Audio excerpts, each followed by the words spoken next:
App. All right. Good evening. Yes, app. Okay. Talk later. Thanks for joining tonight. We appreciate everybody jumping on, whether you're live or you're watching after the fact. We genuinely appreciate our faithful viewers. And if you're joining for the first time ever, we really are glad you're here. And we always open this up. It is a live session for 1 hour.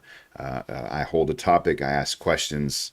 But we really do encourage and welcome folks to chime in through the chat box or the comment section. You can jump in with your questions along the way, and we will, as I see those and can read them, I will field those for Pastor Ford to answer. All right, so as I'm pulling up the actual stream here. So I read a story about a guy named William Huskisson, and he's a British-born politician, was a British-born politician in the late 70s, early 1700s, early 1800s. And this was during the early Industrial Revolution, and he was in 1823 selected to be a member of Parliament for Liverpool. And so he was actually one of the guys who apparently he is singled out as one of the main reasons why the Manchester Liverpool passenger line existed. I don't know if that's still the same line, but it was built because of him. And so he went through and politically lobbied and submitted bills and really pushed for the finances and the You're talking approval of about this project. train Yeah, line? yeah, Okay. sorry, railway, Okay. yeah, the Okay. railway passenger train Okay. Yeah. between Manchester and Liverpool. And Yeah. so he actually hit like a couple of roadblocks, and his bills got rejected, and he pushed them again, and finally in the late, I think it was a mid 1820s, they approved it. Okay, project started. It took them several years to build this line, and in 1830 they completed the line. September of 1830 they actually completed it, and so he was there at the opening ceremony, and apparently during the opening ceremony he was standing on the track, and a train was coming by in parallel, and because it was coming by close to him, he panicked, slipped, fell in front of the train, and died from his injuries. He never actually got to enjoy the fruit of everything he worked for. And as I know that's borders on macabre, but my point in sharing that is it's just an illustration of how it's possible for us to spend years of our lives in pursuit of something that we never actually see happen ourselves, or that becomes our actual end. And the reason why that's significant for tonight is because we've talked a lot about money on this podcast. We've talked about wealth. We've talked about God and money. I have like a number of titles in our our saved history that refer to money in one way or another. But I was thinking about this idea of the rat race, and I've been thinking a lot about jobs and corporate world and just observing things on my job. I've become a bit of a people watcher and just kind of observing what motivates people. I had a conversation with a guy that I won't go too far into because it was a very personal conversation, but this guy had essentially worked his entire life, 2 jobs, he said, for 43 years. 2 jobs for 43 years, all so that he could save up one day, retire with his wife, provide a good life for his kids. But in his words, nobody ever knew who I was because I was working 2 jobs, and his wife got sick and died before he ever retired. And so now he's on a 3rd job that he's about to be collecting a pension from. And it was just like, I'm sitting there and I'm sad for this guy. I mean, it was kind of a vulnerable moment. And so he's sharing all this with me, and it just got me thinking about this idea of the rat race and how the rat race really is a thing. And it's the idea of the rat race, or the actual definition, you can look this up, is the pursuit of wealth and status in competition with everyone else trying to get somewhere but never actually arriving. Yeah. And so it really does kind of make you think a little bit more. If you just think about that definition, it makes you think about where you stand when it comes to that whole idea of a rat race. And it was first, was literally a comparison to rats in a race for a goal, which they're just running around in a maze, doing everything. But in 1934, it was used to describe a game, a training game that fighter pilots were going through, where basically every other plane behind the lead plane had to copy every single maneuver in that lead plane. And so it's this idea of somebody going somewhere and everybody else is saying, okay, that's the direction to go. That's the correct. And it just becomes this big competition. And so it's interesting to me that was in 1934, right before World War II, threw everybody off their axis.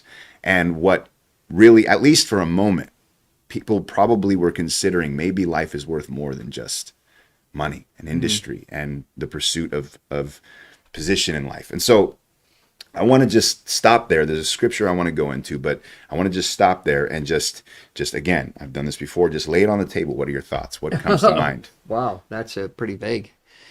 That one didn't go anywhere. What do I think about it? Rat race. Well, yeah, the people, rat race. Yeah. Well, the first thought that came into my mind was when I went out to pastor the very first time I went out to pastor in my 30s. I made a flyer called "Tired of the Rat Race," and after I'd made it and printed it and was distributing it, I realized, this is a pretty gross picture, because it was rats literally, on a racetrack. And but they were like sort of cartoon rat type of thing, and so yeah, so I was thinking it was a bad flyer. It's like I had to learn. It's like, okay, this isn't going to do any good, especially brand new church, everything. First mistake. So so that was the kind of the thought that was in my mind when you were mentioning it, but I can see why it didn't go anywhere in your mind. Stop at a flyer. Yeah. Well, because you're mentioning about Liverpool as well, and that was when So I'm explaining all this, and you're just remembering Liverpool. Yeah, Liverpool and the really rat threw you race off. Okay, I'll tell you what. Let me jump into No, this. it's fine. It's fine. You have something? On the rat race itself, because that was the whole idea of me going from that angle. Is because even in England, which is not it's not that. Well, outside of London, I have to qualify. Anybody who has actually lived for any period of time in England knows that London is not England. It's a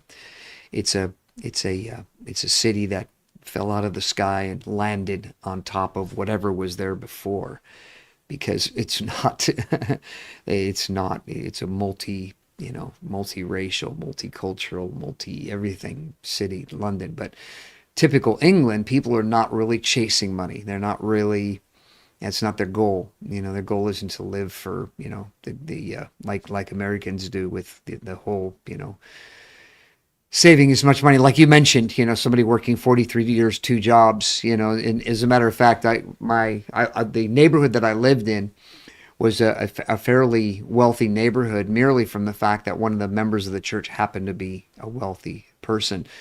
And they had a house there, and so we were able to stay in that house for very, very low rent.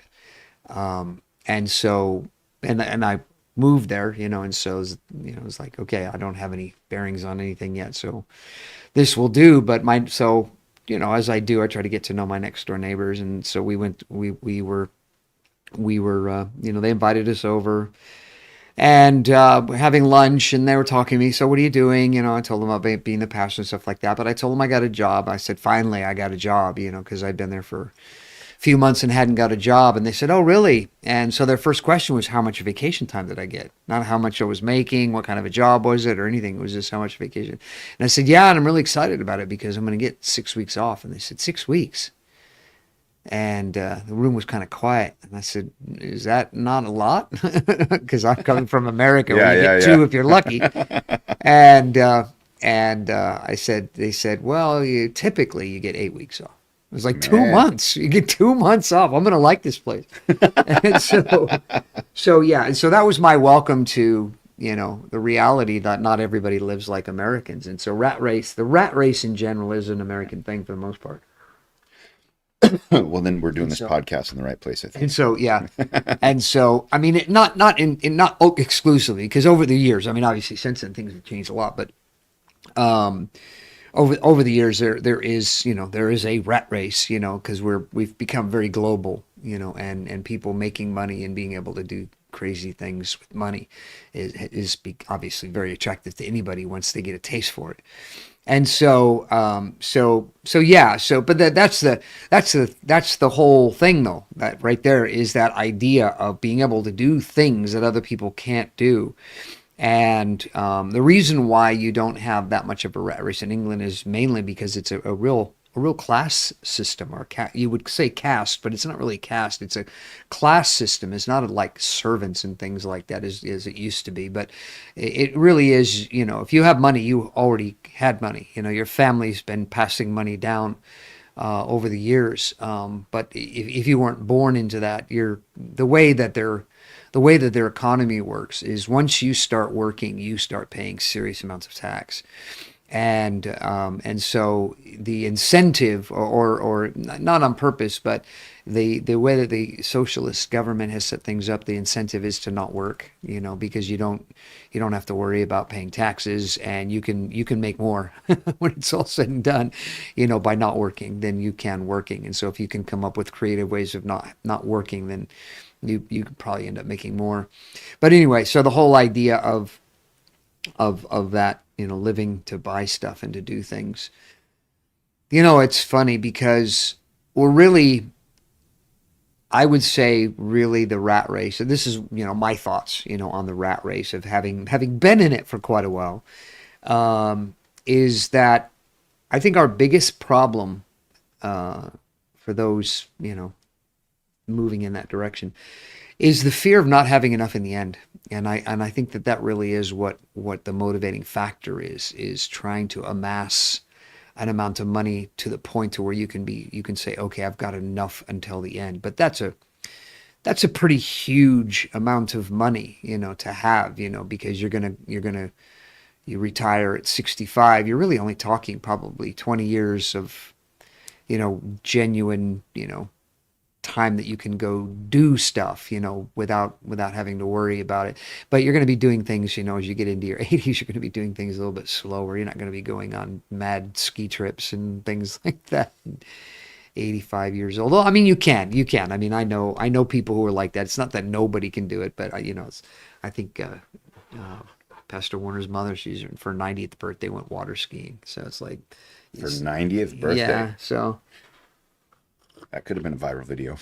Yeah. It was. If I remember correctly, it was her 90th birthday that this happened. Very close up there. I would say definitely not less than 80, but I'm pretty confident it was her 90th birthday. But anyway, so the idea, is really the real problem with the whole rat race mentality, because like you said, it's everybody's in competition. They're trying to get to a certain place, and nobody ever does. But the reason is because it's not a reality. And so that, I think that's the big problem with the whole rat race idea, is being in a state of mind and functioning in a certain way that you're always waiting for tomorrow. It's like what you're gonna do tomorrow is going to be amazing, but you're not doing anything today. And so that's what I think the big problem is. And I know for myself, it was something that living in England really helped me to detox from that idea, even as a Christian, to detox from that idea of not having enough and being afraid, that you're going to get to a point to where you can't do it, because they've got some things there with, there's the big banter, going around, year after year after year about social medicine and things like that.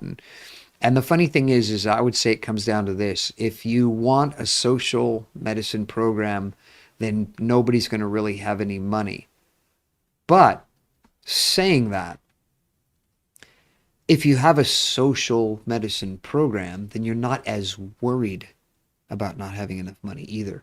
So you have money to spend because you're not worried about catastrophic illness that's going to cost you thousands of dollars. Because if you have a catastrophic illness, they're going to do their best to try to take care of you, and maybe the help is not as good, and the guarantee of living through your catastrophic illness may not be as good as other places, but it doesn't. If you think about it, though, it's which one's better? Which one's better when it comes right down to it? Being able to live your life now, and then not worry about the catastrophic illness or working your butt off and trying to retire early so that you can be in that kind of place. Which one's better? Either way, you're in a place where it's a false sense of security anyway, because you don't have a guarantee that if you have an illness that you're going to recover from it, no matter what your financial situation is.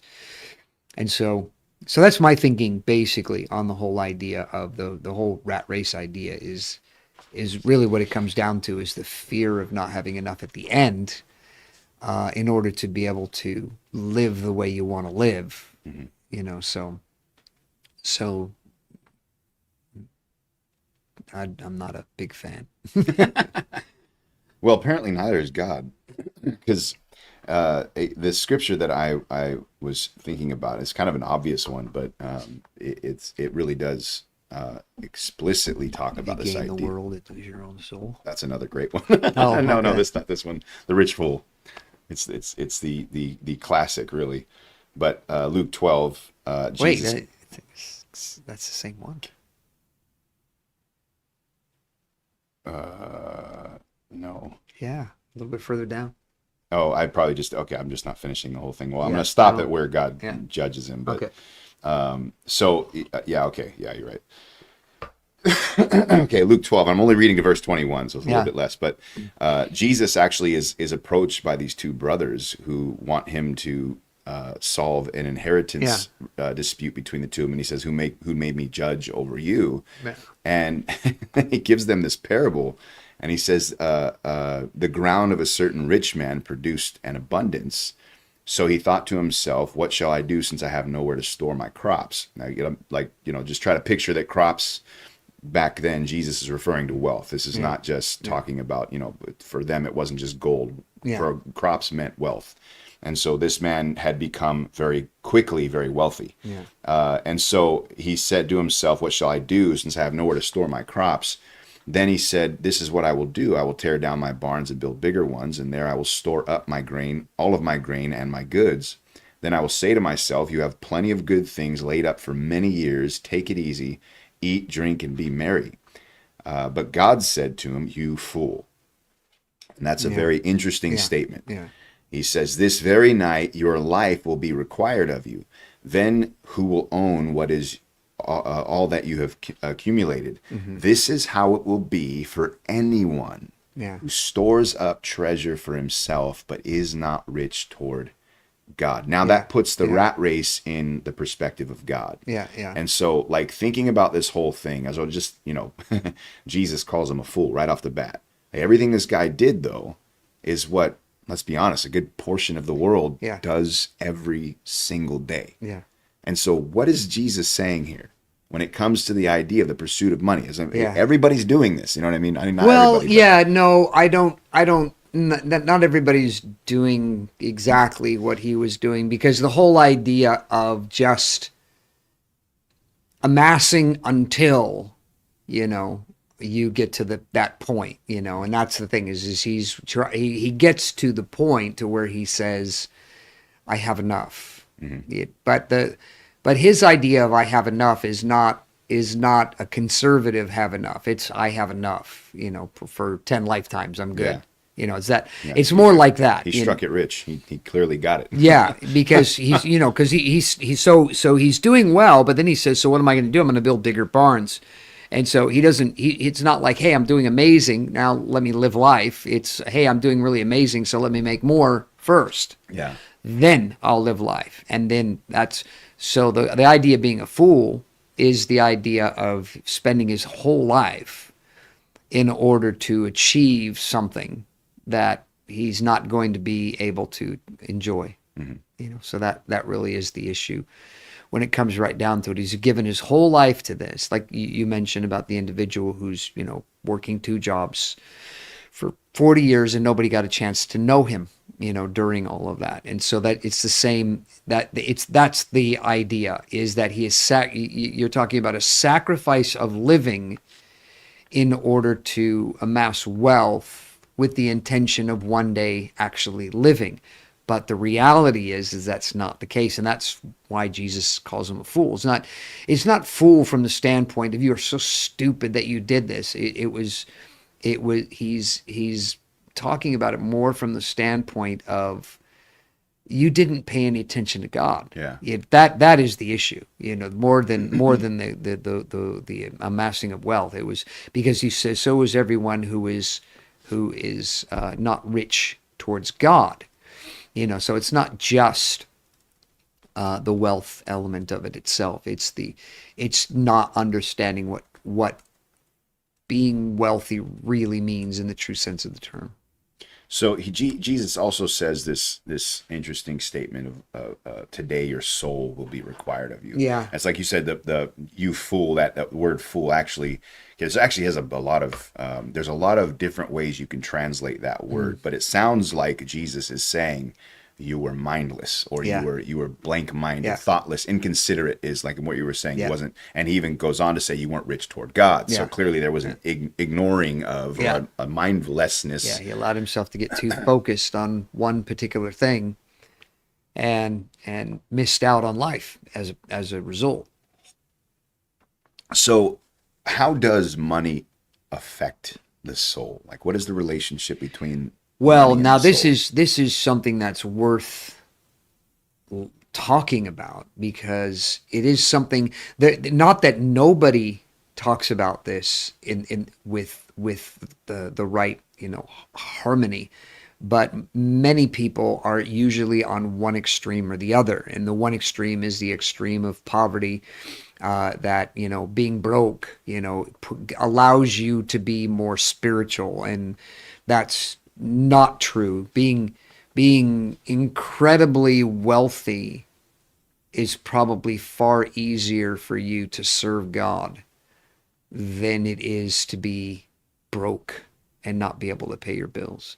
And the reason why I say that is because the person who is broke is always fighting with faith. He has no faith, because he has no money, so it's not, you don't put yourself in a position to where you have to exercise faith. Life puts you in positions where you have to exercise faith. And so when you opt to put yourself in a position to where you have to have great faith, you're just doing yourself a disservice, because you're not going to have that kind of faith. If you are, it's you're really at a point to where you're saying, God, don't help me. I want to suffer, so that I can learn faith. That's basically what you're saying.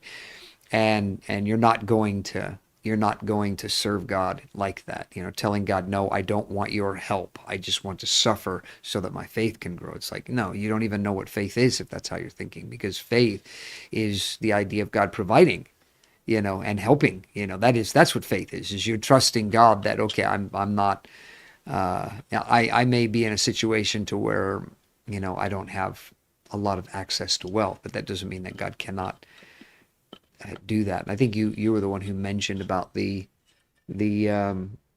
individual, saying, there's so many stories like this, but you have these evangelists who are like, they're not gonna beg, they're not gonna beg for money because they believe God to provide, financially for them, and He does, but they have opportunities where that's not the case, where it's not where you have the opportunity to beg, and you're, no, I'm not going to ask, because of pride. But then there's the other kind of, I'm not going to beg because I know God has supply. So that's the poor side of things. The poor people are not good candidates for being Christians any more than extremely wealthy people are. And extremely wealthy people probably have a better chance of becoming Christians because they've already learned one of the main rules, which is that money doesn't satisfy. And so people who are on the way to be wealthy, and then get saved, and they decide, I was focused on money, and I'm gonna, so I'm gonna get away from money. Now they're doing themselves a disservice because they don't understand what they were pursuing was a fantasy already. They weren't there. and so they don't know what it's like. And the truth is that I out of personal experience, I think some people who have made that kind of decision actually should continue to pursue wealth, because they would get to the point to where they would realize, this doesn't satisfy. I need something more in my life than money. And then that way, and I've heard some good testimonies by wealthy people about that very thing that gets saved. And so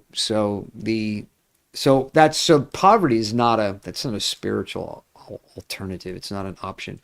And the truth about money, biblically speaking, is that the problem is the love of money. And so that has nothing to do with the amount of money you have. Mm-hmm. Because you can be in love with money and only have a little bit of money. And you can tell people like that because they will not part with it. It's like, no, this is all I got. I'm not giving any of this away. And so they struggle with spending money. They struggle with spending it, because it's, no, I only have this much, and I want to be able to count it. I want to be able to look at my portfolio, and so I'm not going to spend any of this because I want to see it grow, and that's the love of money, is when your focus and when your desire is, I want to make this grow. I want to make this grow. And that's how you see money. You see money as something that you just want to grow. Now you're talking about the love of money. But if you're actually using that money, for purposes, you're spending money, then it's not the love of money. The love of money is the people who have, are pinching pennies and everything like that. I'm not talking about having a budget. Of course, having a budget's a wisdom, but so that's the real important part, is understanding the love of money. You can be poor and have a love for money because you're always looking for the opportunity to get money no matter what, making decisions about money. And I think that's the most interesting thing. And I would say, temptation-wise, I would say that's probably the greatest temptation for many people, who are well, as I'm thinking about it, probably everybody. Because there's only two real gods. One is the God who created everything, and then one is the God who created everything, who said that Mammon was a god. You cannot serve God and Mammon, Jesus said. And so that's only the only ever acknowledgement of a God other than God himself. Now we know that that's not true in the true sense of the term. But I think that Jesus' point is very relevant, is the idea that money can be a competition against God. Nothing else competes with God. It may be, you might be religious, you might have a religion, you might believe in some other religious figures or religious ideas and things like that. But when it comes right down there, there's really only two roads when it comes to God in the true sense of the term. Let's call it three roads. One is the religious road, which isn't that primary. But the other ones, which are the more important ones, is money and God himself, the true and the living God. And the idea of money, as something we rely on, something we depend on, something we make decisions about. And I didn't actually finish the thought, but the idea, when something happens, it's going to cost you money. And you have to, you could lie and it won't cost you money.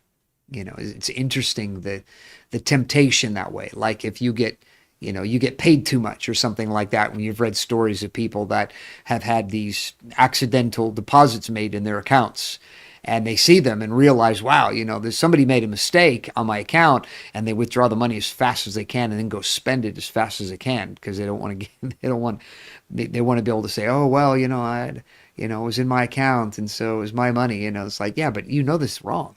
It's not your money and you didn't earn it, and you're going to try to hold on to this. And so when it comes to that kind of thing, lying when there's a financial dealing mixed in is probably one of the greatest temptations, I think, Yeah, I know certainly for me, out of everything, because it's funny the number of times, silly things, like usually if anybody that's done any activity on Amazon knows, you do activity on Amazon. Amazon is they're great at doing returns. They're great at dealing with those kinds of things. And so I bought some stuff that I really didn't want to have to pay for, but I wanted it, and it's like I don't really want to pay for this. I don't know how much I'm going to use it, and so I got it, and I thought, well, I'll return it, if I don't end up using it within the 30 days.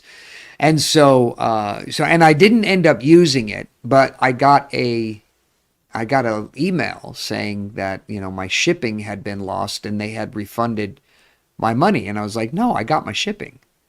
And so right away, are you going to tell them?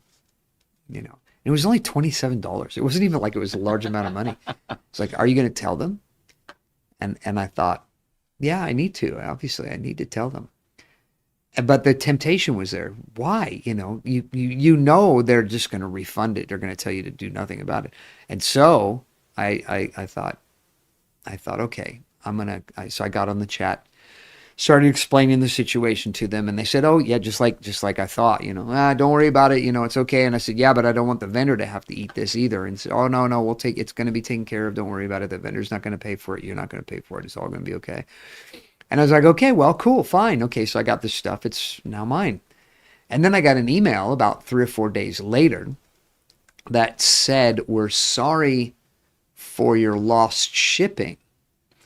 But there was a button that said, have you found it? It said they said it did a return and everything, but there was a button that said, did you find it? And so I thought, if I push this button, they're going to charge me. They're going to charge it back. And so it was like, do I want to do this? And this is, like I said, it's $27, but I'm struggling. I'm wrestling with this. And of course, I finally clicked it. We're talking about struggling for like 30 seconds. We're not talking about struggling for hours or anything. And I clicked it, and it came back and it said, are you sure that you want payment made for this? And I was like, no, I'm not sure. I want it for free. That's what I want. But I was like, yeah. And so I clicked it, and so it charged my card $27.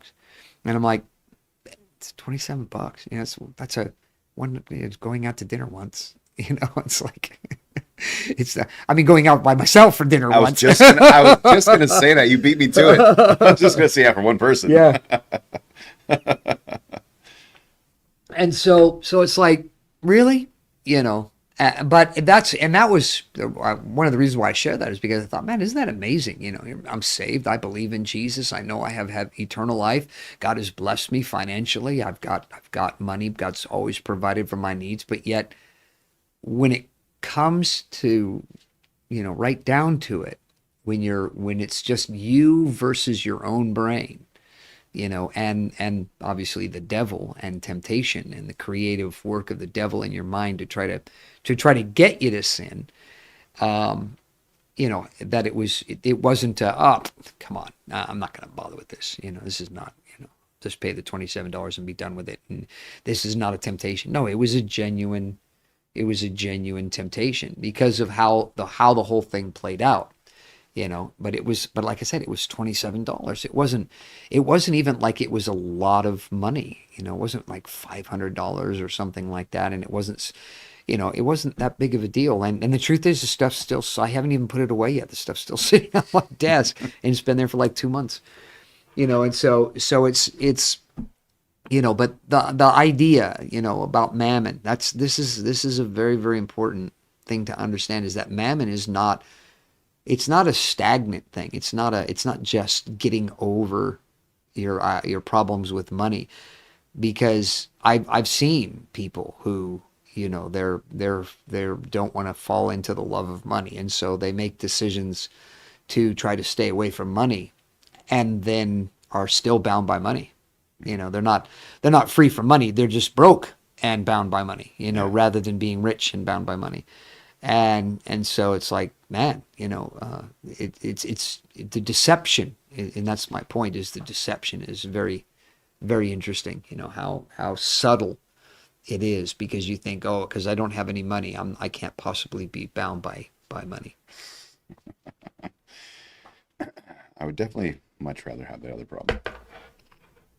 Having too much money? Yeah. Well, it's not a question of good. having too much money. The issue is no matter, like I said, that's why I said extremely wealthy, because you have wealthy people that they haven't got there yet. They haven't gotten to the point yet. Extremely wealthy people get it. They get it that money's not. I know, because I am. No, just kidding. No, extremely wealthy people understand that money is just a tool. Because you get to a point to where there was a big political complaint thing about a congressman who was spending $1.2 million a day for some project that he was. This is private. This is not a government thing. This is a private thing. But he's spending $1.2 million a day to get this thing going. It was a business venture, and there was a Democrats poking at the Republicans for, doing stuff like that. And it's like, yeah, but he had billions, and so it wasn't, it's not the same thing. It's like, it's like how many people go to Starbucks every day, and that's like $300 a month. Yeah. And they don't even think twice about it. Yeah. And they don't even have millions of dollars. Yeah. But yet, here you are, you have a large amount of money, and you can afford $1 million a day to do something, but that's a problem. Yeah. Okay, so I actually was trying to figure out like what would be some of the differences between, back when the rat race was first, termed in comparisons to people, and like today, the modern world, like what are some nuances and stuff like that. And just playing with ChatGPT, it was more like the types of things people do to make money have changed, technology has changed and stuff like that. But the bottom line is that the downside of the rat race is mental. There's there's something I came across in this search to see what would be the difference, and so but those have not changed one bit since the early days. The rat race has always done something it is something in people that is expressed or can be expressed negatively. And there were three things that I kind of isolated this down to. And so what I'm going to do is I'm going to give you these things. I'm going to just make the statement or use the phrase. And I want you to just like give me the biblical point of view on these specific realities, because they are realities. And I think you'll be able to see that right away. The first one was status comparison. In other words, I am not enough if I am not like so and so. And so there's this, like I mentioned in the beginning, of following Keeping this up leader. with the Joneses. Now that's an old one though. Yes. I don't know that there is a new one of those. But okay, so yeah, give me what does the Bible say about, comparison, status comparison? Well, it says you're not wise. That's it. Paul talks about that idea of even spiritual comparison, which you would think that was at least a little bit better. He's like, no, you're not wise if you compare yourselves among yourselves. He says you're not wise. And so that whole idea, of comparison like that, because the truth is, the comparison thing, it either gives you the fantasy, if you're on the winning side of the comparison, it gives you the fantasy of thinking that you're doing better than other people. And it is just a fantasy, because you're not really doing better, than anybody else. You just have, more stuff, it's not, you're not doing better, from that standpoint. And if you're not on that side and you're on the other side, then it's the idea that you need to, in order to be better, then you need, the kinds of things that they have. It's funny. And it's fairly American, it's funny, because I've had the opportunity to live in a couple of different places, and it's funny, the things that Americans do that are so, we think of ourselves as being so much smarter than the rest of the world, when it comes to things. And yet we're more shallow than most, when it comes to things.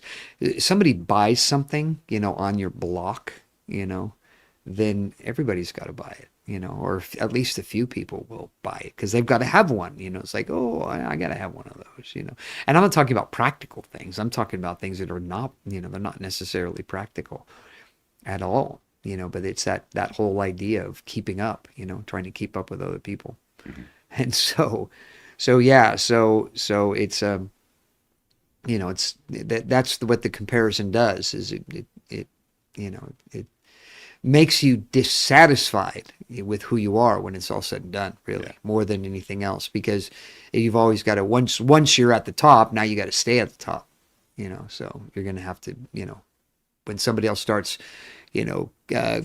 catching up to you, in your thinking, then, well, you're going to have to do more now because they caught up. Okay, the next one is it's similar, but more self-worth, self-identity. It's identity tied to financial achievement. Well, that goes together. That's the whole idea. Yeah, that's the whole idea of where you find your value, in those kinds of things, and our value isn't in that. Our value. It's funny because as a Christian, the perspective is what's different. It goes like this. If I'm not going to be a Christian, then I'm going to go make money. It is, so you're, whichever God you're going to choose. You're going to choose that one or that one. And there's no such thing. You do have a third choice that some people make, which I don't know how much they really make it, is that to become, your to try to achieve nirvana, through nothingness, empty yourself of all worldliness, become Gnostic, in your thinking, that kind of a thing. But it's not really a thing. I don't think, not in the real sense of the term. So everything's going, you end up in that direction. You're going to just live for this life, and this life really is measured in material wealth, or the next life, which is measured in quality, quality of character. And so it's funny how you have people that are broke and have poor quality, poor character. I mean, and it's like, oh, so you're going to go after the worst of both worlds, huh? You're gonna live life with crummy character and no money. The third one is financial pressure. So the realities of money actually putting pressure on people. What does the Bible say about that? Money putting pressure on people. Or money being a pressure. Being a pressure. Well, that's where the love of money comes in, and Jesus talks about seeking first the kingdom of God and His righteousness, for all these things shall be added to you. It's funny, the longer that I'm saved, the more simple Christianity becomes. It's just not. It's not rocket science, and I'm working on a sermon idea that basically, how do you know whether God's real or not? Well, because it works, living for God. It just works, it doesn't not work, or it doesn't work sometimes. It doesn't work if you do this or you do that. It just works. Your difficulties in life are dealt with, and things just work. They just plain work. And so that whole idea of having pressure, on you, because of money is, again, it's because you're using it as a resource. It's your God. And you have to, one of the things we learn from the Old Testament is that you have to help your gods out. If you're going to have a God, your God needs lots of help, if He's not the true and the living God. And so, and that's why people get all worked up and stressed out or under pressure and that kind of thing, is because their God, Mammon, needs lots and lots and lots of help. So it's interesting that Jesus says directly after this. So verse 22, He says, then Jesus said to His disciples. It's interesting. There's quite a few money lessons that Jesus has with His disciples. And this is one of them. So this is kind of a response to these two guys who are in a dispute about their inheritance. Yeah. And Jesus gives this parable. And then He says, this is how it will be for anyone who stores up treasure for himself is not rich toward God. But then He says, Therefore, I tell you, do not worry about your life, Yeah. what you'll eat, about your body, what you'll wear. Yeah. For life is more than food, and the body more than clothes. Yes. Do not worry about Yeah. what you will wear. Okay, so who does that apply to? Everyone. Like it's not specific to certain people. No, it applies to everybody. So why is there such a comparison in our minds? Why is it one or the other? What do you mean? Like what is the thing that motivates our love of money, and like how Paul pursued the pursuit of riches? Well, because we think it is an answer to things, and it's not an answer. And that's we it's the, like I was saying, it just works. Christianity just works. I don't have to worry about money. I don't have to worry about things. I can bring those things to God, and there's enough of God to be able to meet those needs. And so the old, if I become a Christian, will God pay my rent? Will he put food on the table? Yes, he will. Yes. That is part of being a Christian. He promises that as a fact. He actually promises that. But does that? I find that's really quite easy to do when God can get you to stop sinning, because sin is really expensive. And so if God can deliver you from sin, then you first of all you won't need as much money, as you have needed before. You won't need $1,000 a month for entertainment expenses. Entertainment being the key word there. Yeah, going out and partying and doing whatever you're going to do. And I know not everybody goes out and does drugs, but everybody goes out and does things that cost money. Yeah. And they do those things to feel some sense of fulfillment in life, And when you already have a sense of fulfillment within yourself, that there's a fulfillment in Jesus, and the fact that this life isn't all there is, and there is an eternal life, which again, the idea of things just working, puts you in a state of thinking that just makes life so much easier. It's just so much easier, because it's not, I got to get everything I can out of this life, because when it's over, there isn't anything else. And it's just like the lack of logic in that. When it's over, there's nothing else. Well, if when it's over, there's nothing else, then there was nothing to begin with. How could there be? It's like, just because you can do something for 80 years, that doesn't make it something. Just because you can do it for 80 years, if after 80 years you can't do it anymore, it's gone, and it's taken from you, it's gone, then what really have you done? What really have you achieved? You've not achieved anything. The only thing in this life that's really worth doing is leaving some kind of legacy. And it's becoming more and more difficult for people to leave a legacy as time goes on, because we want so desperately to try to get as much out of this life as we possibly can. Yeah. There's not enough time to leave a legacy, because then you have to think about other people. And, when you're, as a Christian, you have your whole life to be a legacy, because you don't have to pursue that other fictitious thing. Okay, so let's zoom in on that a little bit. Jesus, actually, another one of these teaching lessons that Jesus has with his disciples after we'd recently talked about the rich young ruler. And so the rich young ruler is a very wealthy man, comes to Jesus. What must I do to enter into the kingdom of heaven? And Jesus tells him, sell all that you have. I'm shortening this up. Sell all that you have, follow me, you have riches in heaven. And the man turns away sorrowful, because he had great wealth, or much goods. Yeah. And then he turns to his disciples and he says, it's hard for a rich man to enter the kingdom of heaven. Yeah. And then his disciples make this statement. It was actually, it's funny to me. It was sometimes I read emotions in the statements. Well, they're obviously there. Yeah. Yes, clearly.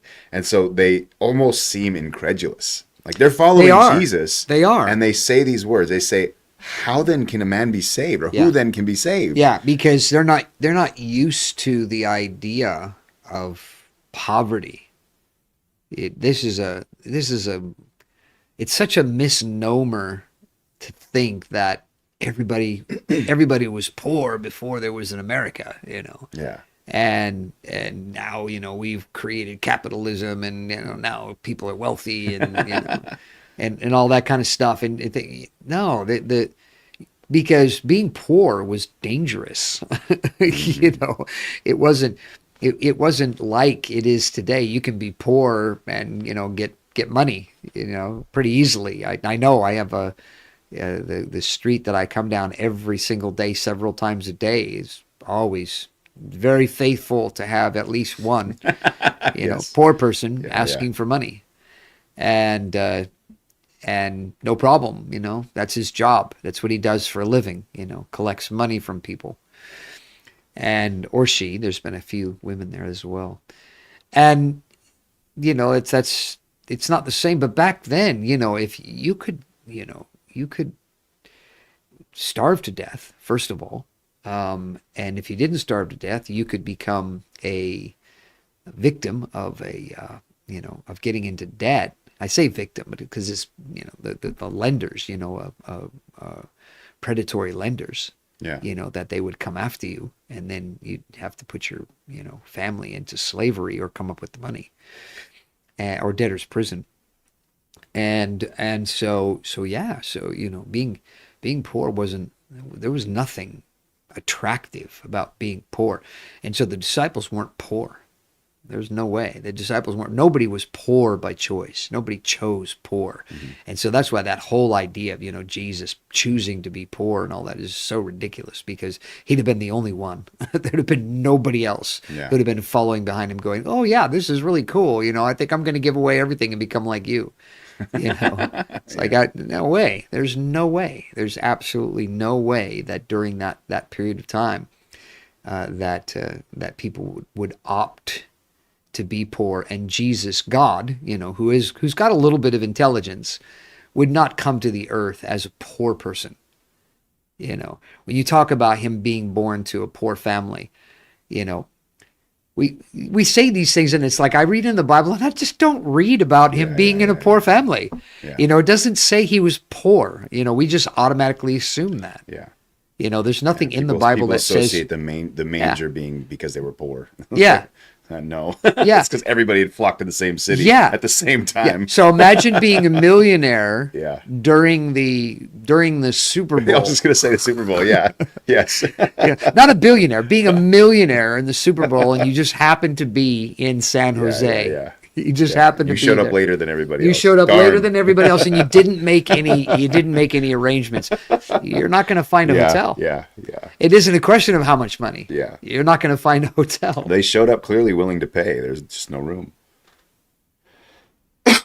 Okay, so there is this element, though, that's very interesting, because it's almost like the reason this guy was foolish, and Jesus says the words, is because he was storing up treasure for himself, but was not rich toward God. Mm-hmm. And so it wasn't his wealth, it wasn't his pursuit of wealth, it wasn't the fact that he wanted to keep making money, even, that Jesus called foolish. Yeah. Jesus actually says it in verse 21, this is how it will be for anyone who stores up treasure for himself, but is not rich toward God.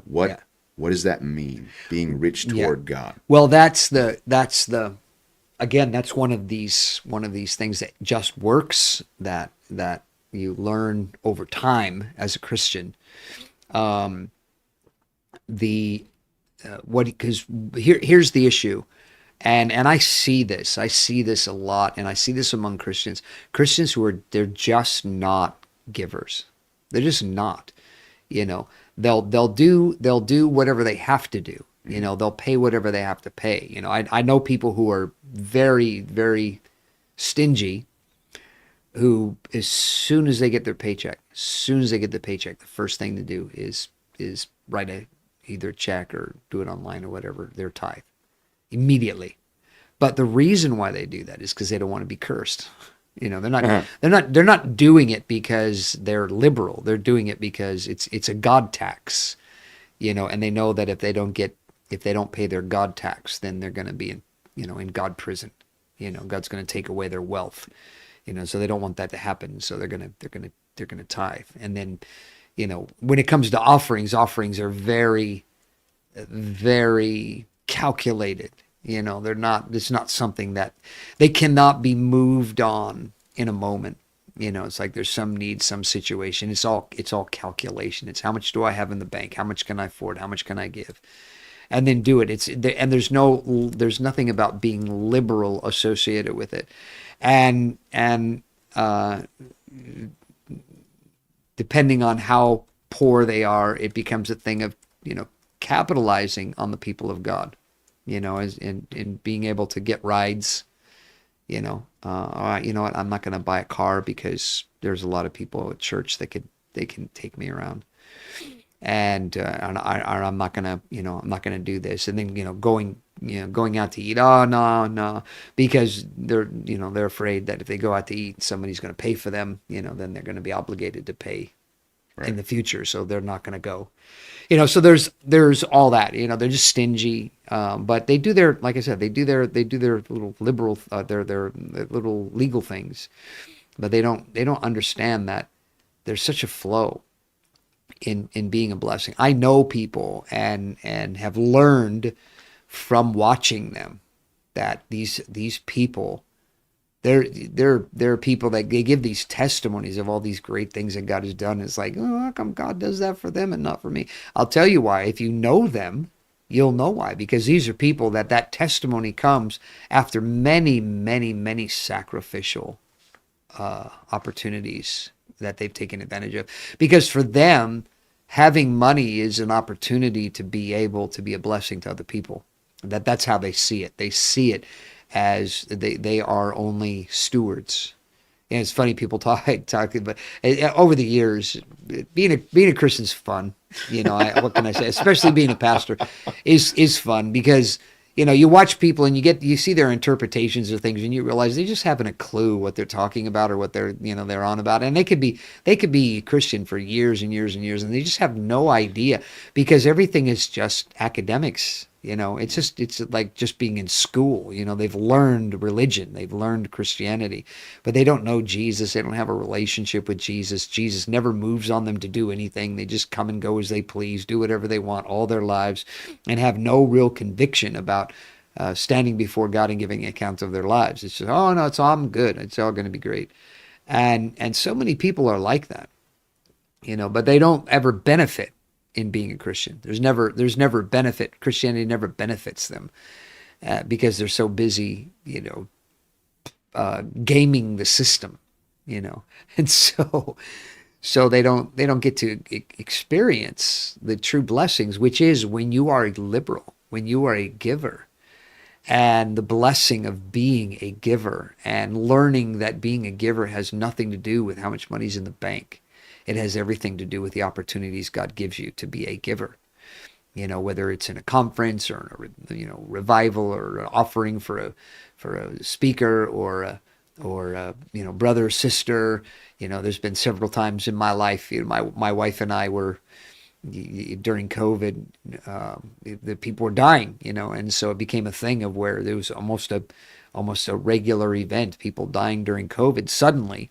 And leaving widows who were not ready, to take care of themselves, and writing a check, and listening to them talk about how thankful, how grateful they are, sometimes in tears because they needed the money. It was a difficult time, and to be able to write a check and give that money away. And it's like, man, this is great, being able to do this, and we did it several times. And the blessing in doing that. And it's like, I'm glad I had the money to do that, because it's not a thing of, well, I don't have the money to do that, so I can't do it. No. If you don't have the money to do it, then you can't do it. Yeah. It's different. It's very different. You can't do it. And so you miss out. You miss out on a dynamic of what it means to be a Christian, a dynamic of what it means to be like God, who gave his all so that we could have eternal life. And I think I would think about it at times, I still do. I mean, there's times when I think about it, I think, God must be very happy, all the time, because he's always giving. Yeah, it's true. You know, Yeah. and so he must always be happy. Where you know people who you can't even remember the last time they were happy. Yeah. You know, you've known them for years, and it's like can't remember the last time they were ever actually genuinely happy. You know. Yeah. Yeah. I know it is. It's sad, actually. All right. Well, wow, just 8 o'clock, right on the money. Bing. Okay, that's it for tonight. Be rich toward God. That's the lesson. Don't join the rat race. That's how you beat the rat race. Be rich toward God. And you know, obviously, giving your life to Jesus is a starting point. But Out of the rat race. Yeah, the rat race. Yeah. So we'll have another session next Tuesday. We appreciate everybody joining tonight. And as always, we really encourage you to check us out online, our website, our YouTube page filled with resources. And they're there for you. They're free. And as well, we'd love, you know, if you're in the local area to come and be a part of one of our services. Wednesday night, we have a midweek service. And Sunday morning, obviously, Sunday evening, we have another one. And so, yeah, we look forward to being here again next week. And we hope you can join us.